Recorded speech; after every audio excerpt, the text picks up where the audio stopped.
Satisfied with my hometown, my village, की आमच्याकडे पस आणि जिल्हा परिषदला लोक उत्साहात असतात. सततच्या निवडणुकांना समाज वैतागलाय का, तोच समाजाला वैतागतो जो निवडणुकांना एक टास्क म्हणून बघतो.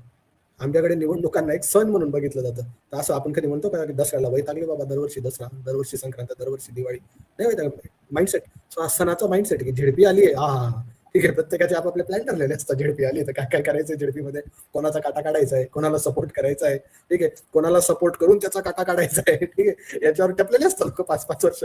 आणि याच्यात तुम्ही कुठल्याही बाजूचे राहा, कधी तुम्ही काटा काढणार, कधी तुमचा काटा निघेल, ठीक आहे. पण याच्यामुळे तर मग लोकशाही जिवंत जर ह्या गोष्टी बाजूला करून टाकल्या, ठीक आहे, काय मग काय उरलं लोकशाहीचं, म्हणजे काय उरलं निवडणुकीत मतं आणि मतांचा विरोध जर का बाजूला केलं, जसं आताच्या निवडणुकीत 66 नगरसेवक आपल्याकडे बिनविरोध, ठीक आहे, तर मग काय उरली निवडणूक, बिनविरोध झाली निवडणूक. तर मजा नाही, विरोध पाहिजे. आणि मला तर नाही वाटत गावाकडचे लोक कंटाळले तसं, एक्साइटेड आहेत लोक, 6-6 महिने 1-1 वर्ष अगोदरपासून तयाऱ्या चालल्या आहेत. आणि मला वाटत नाही ते कंटाळतील, कारण त्यांना विजडम आहे. स्थानिक संस्थांची जी पॉवर आहे तिचा डायरेक्ट आपल्यावर इफेक्ट आहे. सरपंच काम करत नसेल तर त्याला शिव्या पडतात गावात. तरी आमच्याकडचे काही सरपंच काम करतच नाही म्हणत, त्यांनी आता शिव्या खाणं हे ऍक्सेप्ट केलेलं आहे, ठीक आहे. पॉईंट शिव्या तर पडतात. जर का मुख्यमंत्री काम करत नसेल, गृहमंत्री करत नसेल, प्रधानमंत्री करत नसेल, त्यांच्यावर तुम्ही केलेली टीका त्यांना ऐकू सुद्धा जात नाही.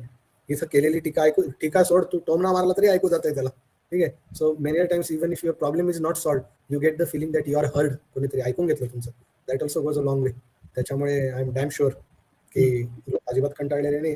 आणि जिल्हा परिषदला धुराळा होणार म्हणजे होणार, नाही